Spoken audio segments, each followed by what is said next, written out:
여호와는 위대하시니 지극히 찬양할 것이요 모든 신들보다 경외할 것이며 만국의 모든 신들은 우상들이지만 여호와께서는 하늘을 지으셨음이로다.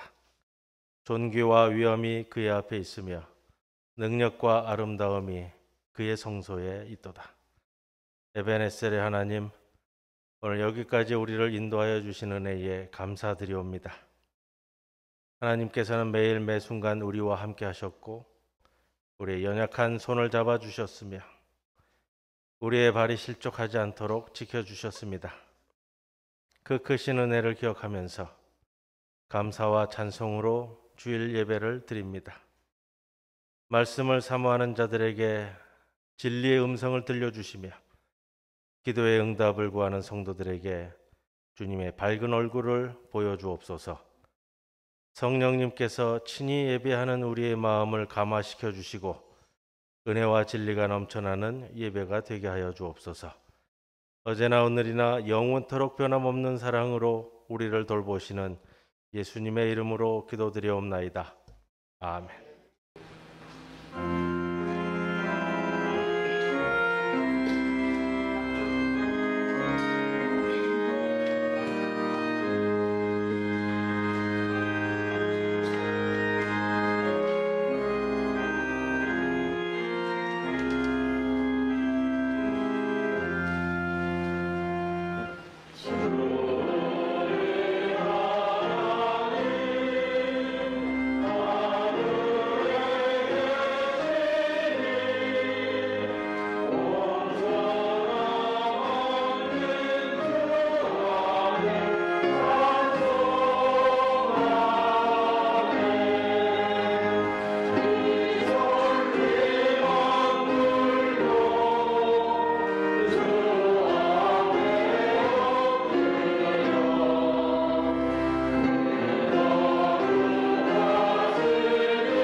나의 심이신 여호와여, 내가 주를 사랑하나이다. 여호와는 나의 하나님이시오, 나의 의지시오, 나의 근심이시오. 나의 하나님이시여, 내가 그 안에 피할 나의 바위시여, 나의 방패시여. 예수께서 이르시되 오히려 하나님의 말씀을 듣고 지키는 자가 복이 있느니라 하시니라.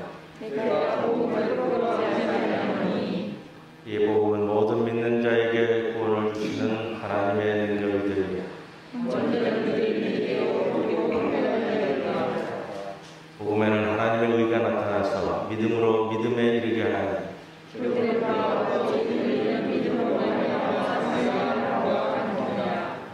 너희가 내 말에 거하면 참으로 내 제자가 되고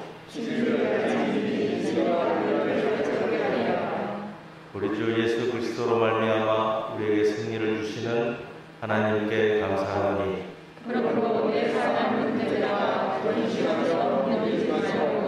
항상 주의 일에 더욱 힘쓰는 자들이 되라. 아멘.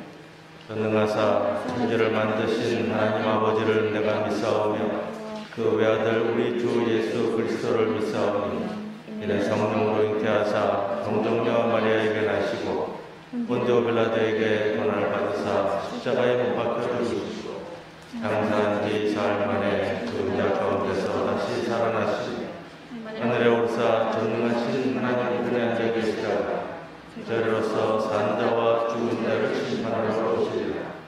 성령을 믿사오니 거룩한 공의와 성도가 서로 교통하는 것과 죄를 사하여 주시는 것과 몸이 다시 사는 것과 영원히 사는 것을 믿사오나이다. 아멘.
무한하신 아버지 하나님, 오늘 거룩한 주일 주님 앞에 나와 예배드리게 하시고 풍성한 결실의 계절 가을을 주심을 감사합니다.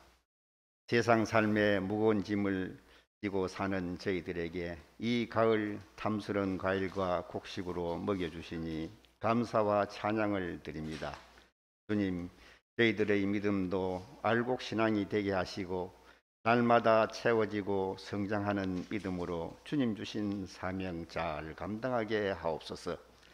저희들 늘 탐욕과 이기심만 키워왔던 스스로를 돌아보게 하시고 기쁨과 사랑과 평안의 열매를 맺어 승리의 삶을 살게 하옵소서. 주님, 근 3년간 계속되는 코로나 팬데믹으로 인하여 정체되었던 우리의 믿음 생활도 회복되는 은혜를 주시옵소서. 무엇보다 한국 교회와 성도들이 말씀 안에서 개혁되게 하시옵소서. 주님, 가려 중에 있는 강복단 권사님, 허기지 권사님, 주님의 손길로 치유해 주셔서 하루속히 건강한 몸으로 회복되게 하옵소서. 주님, 어느 사이 10월의 마지막 주일을 보내고 있습니다. 연초에 계획했던 주님의 몸된 교회의 모든 일들이 남은 기간 잘 마무리할 수 있도록 주님 주장하여 주시옵소서. 주님, 이 시간 여러 사정으로 함께 예배드리지 못한 교우들 어디에 있든지 이 시간 기억하게 하시고 저희와 같은 은혜의 시간 되게 하옵소서. 단위에 세우신 목사님, 그 가정에 언제나 강건함을 주시고 목사님을 통해 주신 귀한 말씀, 큰 은혜의 시간 되게 하옵소서. 거룩한 예배를 위하여 수고하는 성가대와 알게 모르게 수고하는 모든 이들에게 기쁨 주시고 마음의 평강을 주시옵소서. 이 시간 저희들 마음과 정성으로 드리는 이 예배 주님 홀로 영광 받으시옵소서. 이 모든 말씀 예수님 이름으로 기도드립니다. 아멘.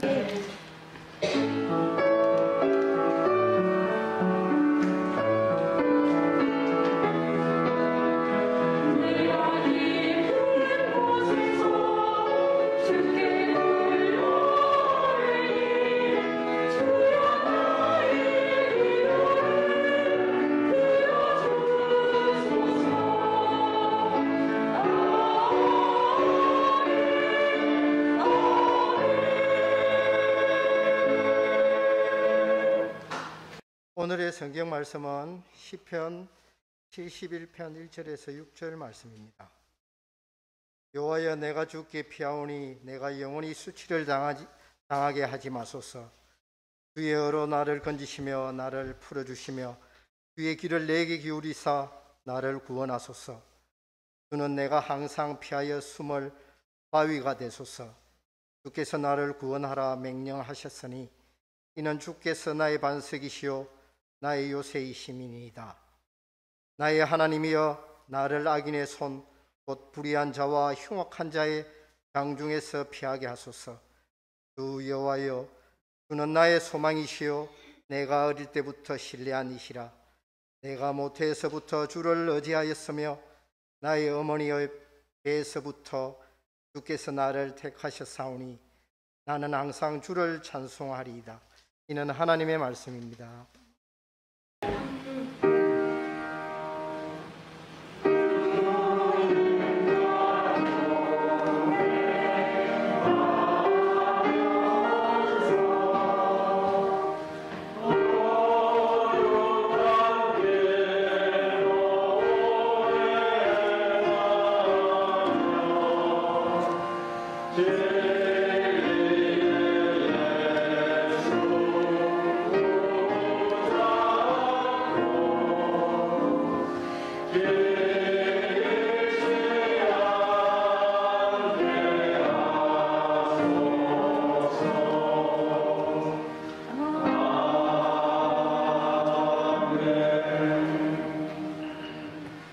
오늘 우리들에게 주시는 하나님의 말씀 마가복음 8장 22절로부터 26절 말씀입니다.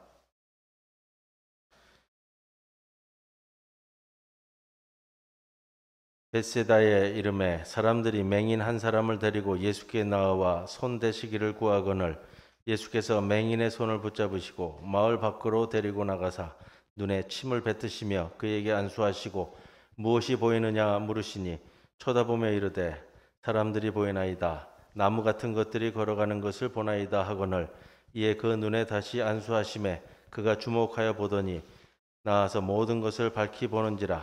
예수께서 그 사람을 집으로 보내시며 이르시되 마을에는 들어가지 말라 하시니라.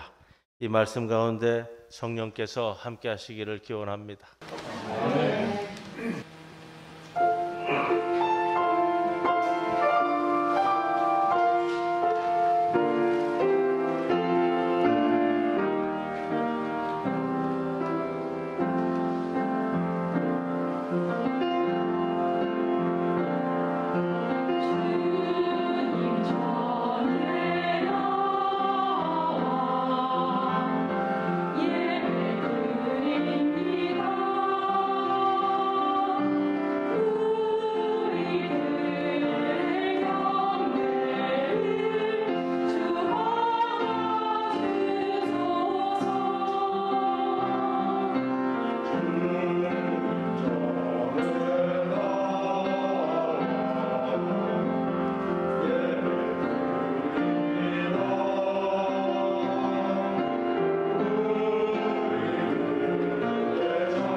아멘. 종교개혁 505주년 기념 주일입니다. 기념한다는 것은 기억한다는 겁니다. 기억한다는 것은 잊지 않고 그 정신을 살려 기려나간다는 것이죠. 1517년 10월 31일 어거스틴 수도원 출신 신부였던 마틴 루터, 비텐베르크 대학 신학부 교수이자 성서 주석가였던 마틴 루터가 비텐베르크 성당문에 95개조 태제를 걸어서 한번 이러이러한 면에서 한번 논의해보자라고 한 것이 출발입니다. 그것이 11월 1일이 가톨릭 전통에서의 그 만성절이에요. 만성절. 어젯밤에 대참사가 났죠. 전 밤엔 몰랐어요. 새벽에 일어나서 보니까 146명이 사망했다고 그러는데 아침에 보니까 또 149명 이렇게 되고요. 더 늘지 않았으면 좋겠는데 굉장히 안타깝습니다. 할로윈데이 축제에서 대참사가 났는데 11월 1일이 그 가톨릭 전통에서의 만성절 할로우즈데이예요. 할로우즈데이. 그러니까 모든 성인들을 추앙하는 날이에요. 그 만성절 주일 예배 드리기 전에 비텐베르크 성당 문에 95개조 태제를 걸어서 이러이러한 면에 대해서 한번 신앙적으로 논해봅시다 한 것이 출발점이 되는데, 할로윈 대위는 그 할로우즈 대위가 이 영국의 켈트의 무속 문화와 결합이 돼가지고 좀 변형이 된 것 같아요. 내용은 그런 거잖아요. 켈트족 문화에서 사람이 죽으면 하늘에 올라가기 전에 영혼이 뭐 1년간 뭐 이 땅을 떠돌다가 1년이 되는 날 이제 다 모여가지고 하늘로 올라갈 건지 뭐 이제 뭐 땅에 있는 사람 몸에 들어갈 건지 뭐 이렇게 뭐 정하는 뭐 그런 날이라고 그래요. 그래서 자기 몸에 들어오는 걸 막기 위해서 자기가 이제 몸을 차게 하고 그다음에 온갖 뭐 기괴한 분장 무섭게 해가지고 그 영혼이 죽은 사의 영혼이 나에게 들어오지 않도록 물리치기 위해서 했던 그 켈트족 무속 신앙 같은데, 그게 이제 저 가톨릭 신앙과 좀 결합된 건지 또 뭐 이상한 모습으로 된 건지, 그게 이제 뭐 좀 축제 형식으로 요즘 뭐 기괴한 분장을 하고서 돌아다니면서 즐기는 축제 문화가 된 것 같습니다. 할로윈즈 데이는 10월 31일 날 밤이에요. 할로우즈 데이가 만성절이 11월 1일이기 때문에 안타깝습니다. 어제 뭐 서울에 자녀분들 계신 분들은 걱정하지 않으셨나 모르겠어요. 그래도 뭐 다른 얘기 안 하시는 거 보니까 우리 청년들은 다 잘 지내는구나라고 생각을 하고요. 혹시 제가 서울에 있었으면 제가 가지 않았을까 그런 생각도 좀 해봅니다. 자, 뭐 우스갯소리로 했고요. 종교개혁 생일이라고 얘기하는 날짜로 볼 수 있고요. 10월 31일이. 그래서 10월 31일 가장 가까운 주일을 종교개혁 기념주일로 우리가 지킵니다. 개신교회에서는 개신교회의 출발일이다 이렇게 얘기할 수 있는 생일과 같은 날짜가 이날이 아닐까 말씀을 드립니다. 마틴 루터 그 자수성가한 아버지 밑에서 크면서 아버지가 아들을 좀 잘 키우기를 원했어요. 요즘도 그렇겠지만 그래서 이 마틴 루터를 법학 공부를 시키고자 해서 법학 대학에 진학을 시켰는데, 법률을 공부하면서 급작스러운 친구의 죽음이 영향을 미쳐서 수도원에 들어가 수도사가 되게 됩니다. 그것 때문에 아버지와의 갈등이 굉장히 많았습니다. 우리가 5년 전에 종교개혁 500주년 기념의 해에는 종교인 수련회 하면서 루터에 대한 영화도 함께 나눴습니다. 수도 생활을 하면서 곤이 찬 문제가 있었어요. 뭐냐면 죄에 대한 문제, 죄에 대한 문제. 아무리 회개를 해도 죄가 없어지지 않았다. 성당의 계단을 무릎을 꿇고 다 올라가면서 무릎에 피가 나는 고행의 기도를 해도 죄가 사라지지 않았다. 오히려 회개하면 회개할수록 자신의 죄가 더 분명하게 다가오는 것이었다. 하나님께 가까이 가면 가까이 간다고 여겨질수록 루터가 그의 죄가 더 무거워지고 있음을 알았다. 이것은 엄격한 중세 교리의 당연한 결과였던 것 같습니다. 수도하면 할수록, 회개하면 할수록 죄가 사해지고 없어지는 것이 아니라 오히려 더 커져가는 것. 그러던 중 루터가 오늘 우리가 함께 봉독한 시편 71편 2절을 묵상하게 됩니다. 주의 의로 나를 건지시며 나를 풀어주시며 주의 귀를 내게 기울이사 나를 구원해 주옵소서. 여기서 루터가 생각하는 게 있어요. 주의 의, 하나님의 의가 뭘까? 하나님의 의는 분명코 나를 건지는 구원하는 의다라는 것을 깨닫게 됩니다. 이 깨닫는다는 것이 굉장히 중요한 의미예요. 왜냐하면 그 전에 자신이 교육받았던 신앙적 바탕 위에서는 그걸 깨달을 수가 없었다는 겁니다. 하나님의 의가 나를 더 큰 죄인으로 몰아가는, 나를 단죄하고 정죄하고 심판하는 의였는데, 오히려 이 말씀을 통해서 나를 의롭게 만드시는 의, 내가 죄인이라 할지라도 나를 의인이라 칭해 주시는 하나님의 사랑을 깨닫게 되는 겁니다. 이게 중세기 교회의 의와 종교개혁을 거치면서의 의가 다른 점이다. 이걸 우리가 좀 기억하셔야 되고요. 중세기의 하나님의 의는 인간의 죄와 대립된 의로서 심판과 정죄에 매몰되는 거예요. 종교개혁의 의는 우리를 의롭게 하시는 의라는 것을 성서 속에서 발견하게 되는 것. 죄인으로 만드는 심판의 의가 아니라 우리가 죄인임에도 의롭다고 여겨주시는 하나님의 의다. 그걸 깨닫기까지 수많은 고민과 번뇌와 기도 속에 깨우쳐가는 거예요. 그래서 종교개혁의 출발은 루터의 불안과 고뇌와 이 모든 것이 근간이 되었다라는 것인데, 바로 성경 말씀 속에서 깨달아 새로운 눈이 트여져 간다라는 것을 볼 수 있습니다. 오늘 주보 표지 사진을 보세요. 두 사진인데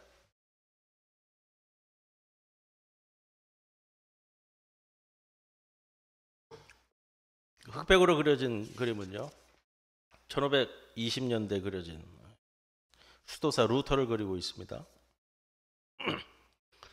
오른쪽 사진은 보면요, 좀 변화가 많죠. 예. 1520년대에 그려진 이 초상화가 굉장히 루터를 잘 그리고 있다, 저는 그렇게 생각합니다. 수많은 고뇌와 기도와 금식과 노동 속에 초췌할 수밖에 없는 루터를 그대로 보여주는 것이고요. 오른쪽에 있는 사진은 우리 천권사님이 독일 다녀오면서 선물로 주신 기념품 그 사진인데, 약간 살이 쪘어요. 통통해졌습니다. 후기로 갈수록 루터의 초상화가 이 볼에 살이 붙습니다. 그러니까 아주 말년에 보면은 굉장히 좀 이렇게 통통한 얼굴로 초상화가 그려져요. 20대 루터가 얼마나 고뇌에 찬 얼굴을 가졌는지 하는 것을 우리가 생각해 볼 수 있습니다. 사람을 그렇게 만들기까지 본인의 고민이 많았다는 걸 볼 수 있는데, 마틴 루터의 많은 공헌 중에 우리 신앙생활에 밀접하게 근간이 되는 세 가지를 좀 말씀을 드리고 오늘 본문을 들어보려고 합니다. 하나는 첫째, 성서 번역이에요. 여러분들, 우리가 이 성서 묵상, 성서 통독에 매진하자고 말씀을 드리는데 우리가 한 15분 정도 매년 마치고 있습니다. 당시 성서는 라틴어였어요. 라틴어 성서를 자국말로 번역한다는 것은 이 불경죄였어요. 불경죄. 가장 성스러운 언어인 라틴어로 된 성서를 독일어로, 영국말로, 네덜란드 말로 번역한다는 것은 불경에 해당되었습니다. 그러다 보니 성서에 대한 내용을 아는 사람들은 성직자밖에 없었습니다. 그래서 성직자의 특권화. 일반 성도들은 성경을 모르기 때문에 사제가 그렇다고 하면 그런 줄 알 수밖에 없는 거죠. 그렇게 정죄와 심판의 의로서 성도들을 묶어둘 수 있었던 겁니다. 두 번째는 찬송가예요. 찬송가. 여러분, 당시에는 라틴어 찬송가밖에 없는 거예요. 근데 라틴어 찬송가는 일반 성도들은 모르죠. 부르면 사제 계급만이 부르고요, 수도사만 와서 부르는 겁니다. 스스로 부를 수 있는 찬송이 만들어지는 계기가 오늘 우리가 설교 전에 함께 불렀던 찬송가 585장 내주는 강한 성이오는 마틴 루터가 당시 민요의 곡에다 자기가 작사한 찬송가입니다. 그러면 독일말로 된 찬송가를 독일 시민들이 마음껏 부를 수 있는 거죠. 세 번째는 기도에 대한 부분이에요. 기도. 당시 기도는 어떻게 드리냐면요, 기도문에 의해서만 기도를 드리는 거예요. 요즘 뭐 가톨릭에 가면은 이제 기도문을 많이 써요. 네. 여러분들, 우리 오늘 뭐 우리 장로님이 대표 기도 인도하셨는데 본인의 신앙 하에서 우리 교회를 위해서, 나라를 위해서, 성도들을 위해서 기도문을 작성해서 기도하잖아요. 여러분들도 이 교회당에 오면은 여러분의 기도의 내용을 가지고 기도를 드리잖아요. 당신은 그럴 수 없었습니다. 기도문에 의해서만 기도하는 거예요. 이게 지금은 우리가 마음껏 누리고 있기 때문에 오히려 안 하는 경향이 있는데, 당시 종교개혁가들이 이러한 것을 신앙의 양심에 비추어 획득하기 위해서 수많은 피 흘림과 모욕과 고난을 겪어내고 이룬 것들이다 라는 것을 우리가 기억해야 됩니다. 이게 얼마나 소중하고 있는지요. 그렇다면 이 시대를 살아가는 신앙인들은 이러한 것들을 마음껏 누리셔야 돼요. 성경도 마음껏 묵상하시고, 찬송도 마음껏 부르시고, 기도도 열심히 하시고요. 오늘 종교개혁 기념주일입니다. 마틴 루터가 말씀을 통한 새로운 시각, 새로운 눈뜨임을 어떻게 가져갔는가 하는 것을 함께 말씀을 나누면서 오늘 본문으로 갑니다. 한 시각장애인 치유 사건이죠. 제가 마가복음에 나오는 사건들을 순서적으로 보다가 오늘 조금 건너뛰었습니다. 오늘 종교개혁과 좀 매치가 되는 본문이기 때문에. 시각장애인은 어떤 사람이에요? 보지 못하는 사람입니다. 그런데 여기서 우리가 생각할 것은 무엇을 보지 못하는가 하는 것을 생각해야 됩니다. 오늘 본문에 보면 우리 주님이 시각장애인을 치유하는데 좀 특이한 면이 있어요. 이 시각장애인은 한 번에 치유되지 않습니다. 몇 번에 걸쳐서 안수하시죠? 본문 읽으셨잖아요, 오늘. 2번에 걸쳐 안수하시잖아요. 왜 그럴까? 그 정도로 시각장애인이 중증이어서 그랬을까? 아니면 한 번에 고치지 못하는 예수님의 능력이 이제 한계에 다다른 것일까? 하나님의 아들이라면 단번에 치유해야 하는 것이 아닐까? 뭐 여러 가지 생각해 볼 수 있습니다.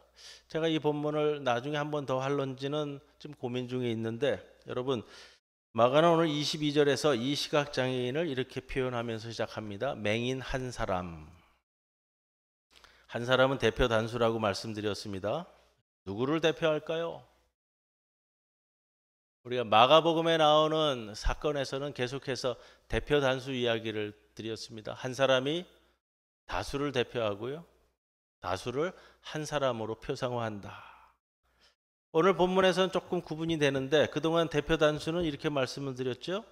회당에 모였을 때에 회당에 모인 사람 전체, 회중 전체, 또 거라사 광인 이야기에서는요, 이방인 지역의 이방인들의 형편, 대체적으로 그렇게 말씀을 드렸습니다. 유대 백성들 전체의 현상을 나타낸다.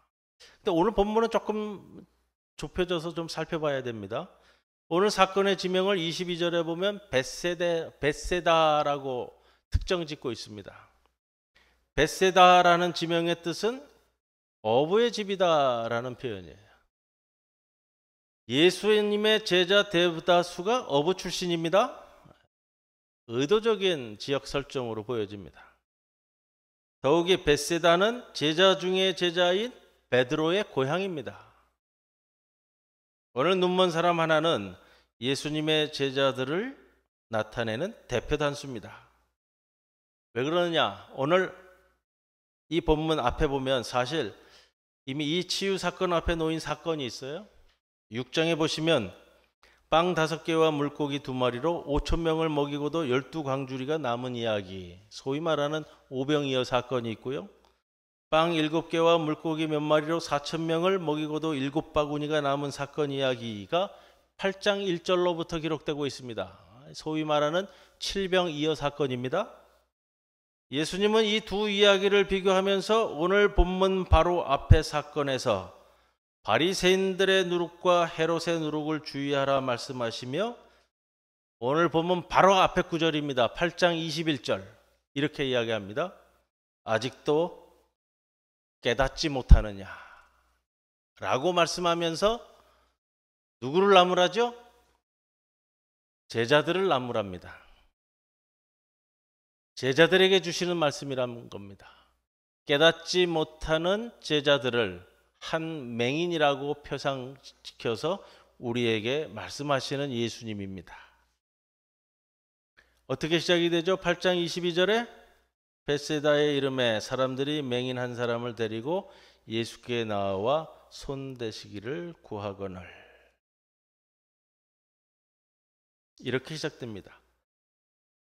시각장애인을 치유하기 위해 23절 말씀을 보면 독특한 표현이 나옵니다. 마을 밖으로 데리고 갑니다.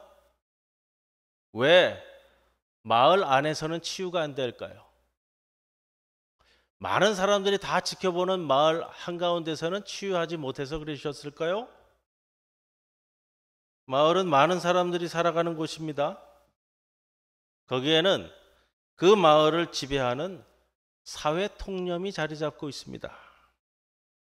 루터가 자신이 교육받아온 가톨릭의 사고로서는 하나님의 의가 심판하고 정죄하시는 의라는 것에서 벗어나기에 너무 힘들었습니다. 하나님의 의는 우리를 사랑하시는 하나님의 사랑이라는 것을 깨닫기까지 루터는 수많은 고뇌가 필요했던 겁니다. 이미 굳어진 사회 통념, 공동체의 통념 하에서는 새로운 시각을 갖는다는 것은 참으로 어렵습니다. 예수님은 이미 알고 있었습니다. 이 시각장애인을 마을 밖으로 데려나가지 않으면 그의 눈을 띄워준다는 것이 얼마나 어려운 것인지를. 23절에 예수님은 그에게 손을 얹고 무엇이 보이느냐라고 물었습니다. 그러자 그는 쳐다보았다라고 합니다.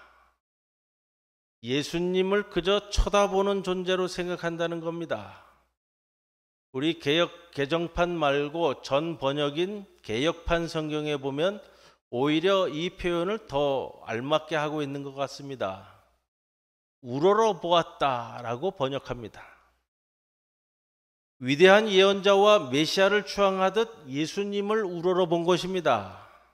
우러러 보는 것, 이것이 가장 1단계의 눈뜨임입니다. 우러러 보는 그 존재 앞에서 자신의 소원을 기도하고 기대합니다. 오늘의 종교와 사회의 통념이 아닐까 생각해 봅니다. 그저 우러러 보며 구걸하고 환호하는 종교와 정치 아니겠습니까? 당시 유대인의 메시아 사상은 대망 사상입니다. 그 메시아가 와서 이스라엘을 로마의 지배로부터 구해줄 것이라고 여깁니다. 오늘날 우리나라의 정치도 크게 다르지 않는 것 같습니다. 내가 우러러 보는 지도자에 환호합니다. 모든 문제는 그가 해결해 줄 것이라고 믿습니다. 이 통념을 벗어나지 못하고 있다는 겁니다. 그래서 예수님은 마을 밖으로 이 시각장애인을 데리고 나갑니다. 우러러봄이 통념인 마을을 벗어나야 치유될 수 있다는 겁니다.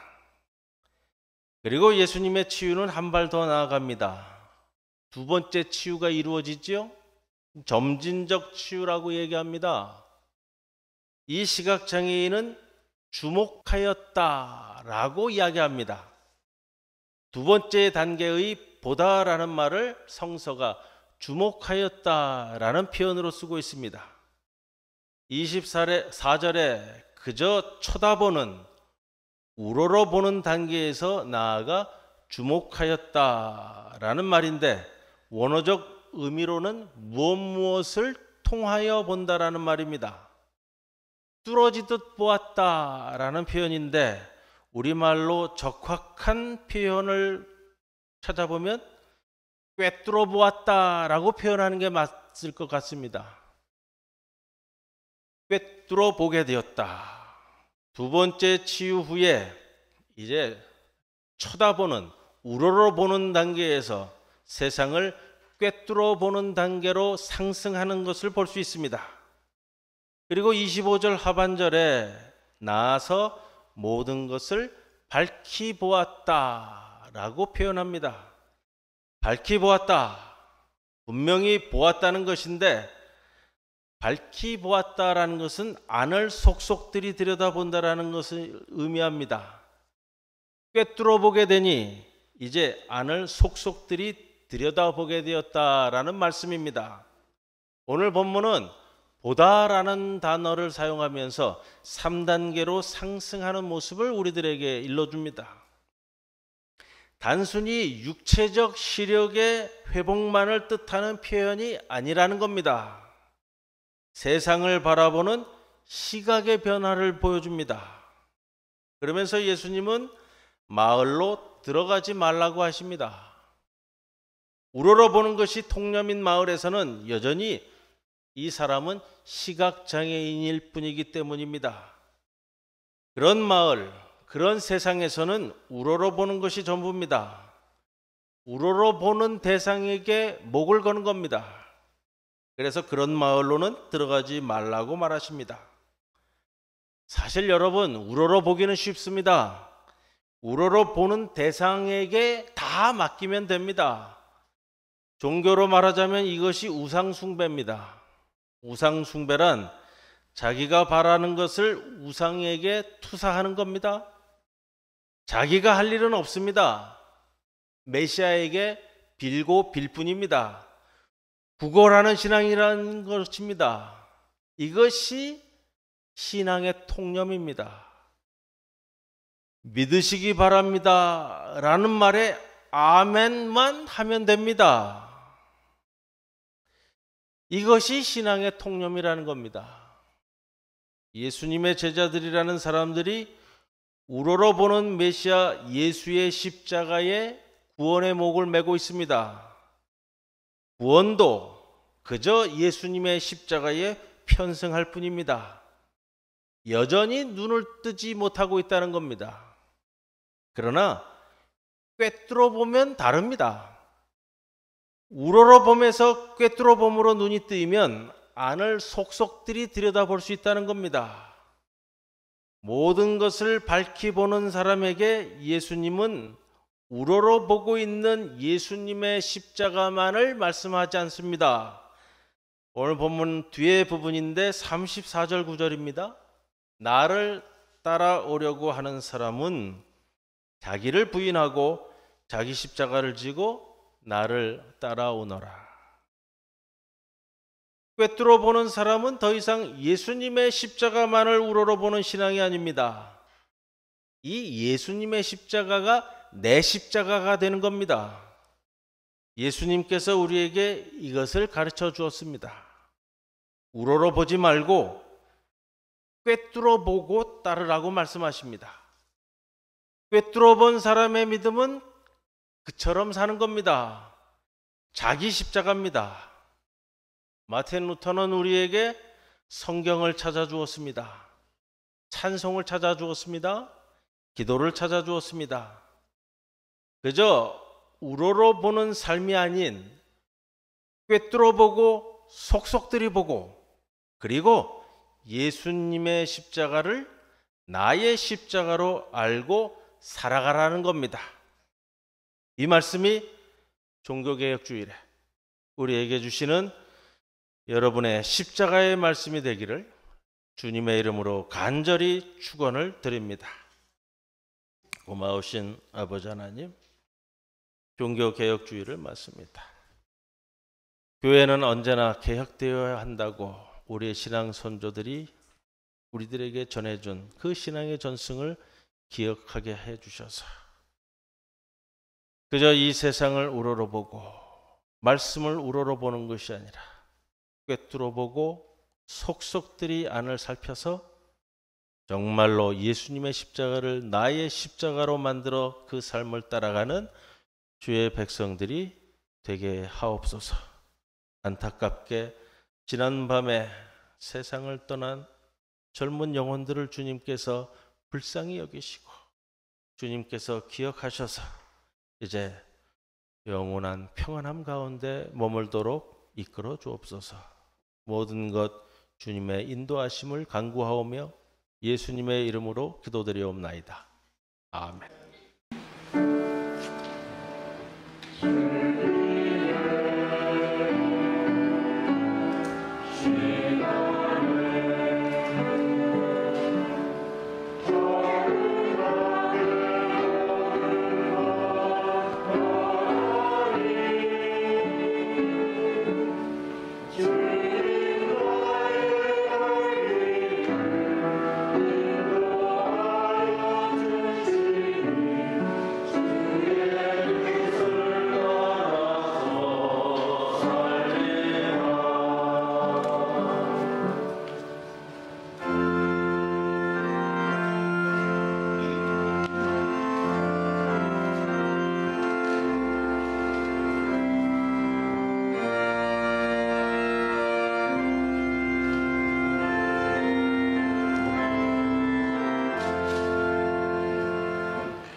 기도드리겠습니다. 주님, 우리로 하여금 신실한 사람이 되게 하옵소서.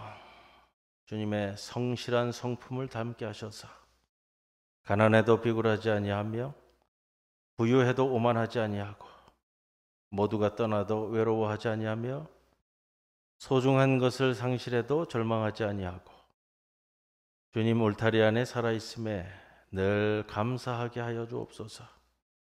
참과 거짓이 뒤섞여 있을 때, 오만과 겸손이 뒤엉켜 있을 때 분별할 수 있는 지혜를 주옵소서. 하루의 첫 생각이 하나님을 찾는 것이 되게 하시고 첫 마음이 하나님을 경배하는 것이 되게 하시며 첫 음성이 하나님의 이름을 부르게 하시고 첫 행동이 무릎 꿇고 기도하는 것이 되게 하옵소서. 잃어버린 것들에 애달파하지 아니하며 얻은 것에 탐욕하지 아니하고 나눔에 인색하지 아니하며 더불어 사는데 시기하지 않도록 이끄시옵소서. 모든 일에 충실하지만 무사한 일에 빠지지 않으며 자기 반성을 위한 노력을 게으르지 않고 매일매일 보람과 즐거움으로 하루를 마칠 수 있도록 인도하옵소서. 이 간구와 함께 주님께 귀한 예물을 봉헌합니다. 기뻐 받으시고 이 예물이 쓰이는 곳마다 주의 향내가 뿜어나는 귀한 예물들 되게 하옵소서. 예수님의 이름으로 기도드리옵나이다. 아멘.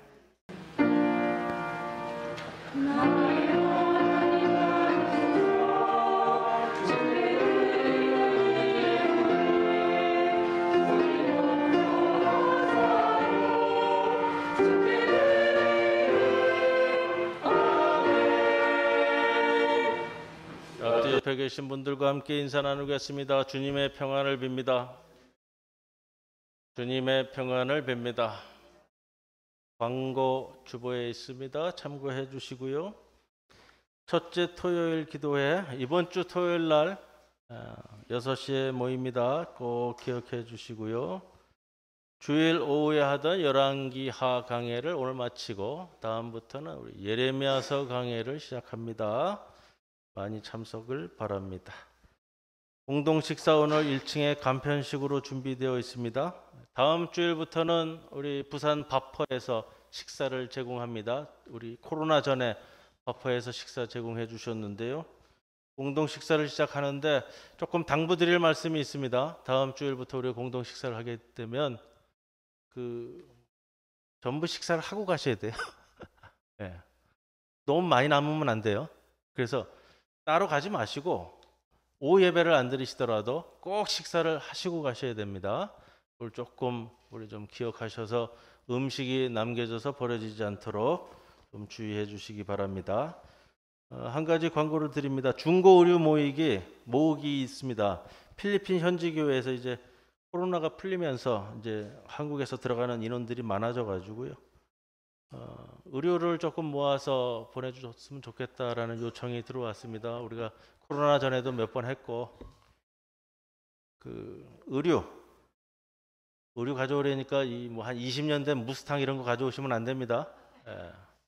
여름옷, 가을옷, 겨울은 필리핀이라 하더라도 이 초겨울 옷까지는 상관없다 그래요. 비 오고 날씨 떨어지면 뭐 가죽 잠바도 입고 다니고 이 털모자도 쓰고 다니더라고요. 그러니까 잘 판단하셔가지고 옷 정리하시는데 그런 옷 있잖아요. 입기는 뭐한데 버리기는 아깝고 이런 거 이번에 정리하셔서 필리핀에 보내주시는데 다 버릴 쓰레기 같은 거 주시면 안 됩니다. 그러면은 여기서 가지고 갈 때 또 정리해서 다 버리고 가요. 또 일이 많아지지 않도록 제가 말씀드리는 건 그거예요. 계속 입을까 말까 하는데 버리기는 아깝고 그래서 이렇게 두었던 옷들 이런 거. 어린이들 옷 더 좋아한다 그래요. 어린이들 옷 모아달라니까 어린이 옷들은 잘 안 온다 그러나 봐요. 옷하고 신발하고 가방도 깨끗하게 쓸 수 있으면 좋다고 합니다. 여러분들 뭐 이제 계절 바뀌면서 정리했던 것들 교회 가져오셔서 1층에 쌓아놓으면 정리했다가 가져갈 교회에서 이제 한꺼번에 수거해 갈 거니까 다음 주부터 가져와서 모아주시면 좋겠습니다. 다음 주일날 우리 원래 재직회 모이고요. 10일날 부산노회 임시회가 있는 거 기억해 주시고 셋째 주일이 추수감사절입니다. 그리고 마지막 주일은 우리가 이제 3년 만에 하늘의 날 주일로 다시 모이게 됩니다. 모든 일정을 위해서 기도해 주시기를 부탁드립니다. 모두 일어서셔서 패회성 함께 찬송드립니다.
지금은 우리 주 예수 그리스도의 크신 은혜와 하나님의 크신 사랑과 성령님의 함께 하심이 오늘 종교개혁 기념주의를 맞으며 교회의 개혁을 위해 눈물로써 헌신했던 우리의 신앙 선조들을 가슴에 안고 이제 세상 밖으로 나아가는 모든 성도들이 영원토록 함께 하실 것을 간절히 축원하옵나이다.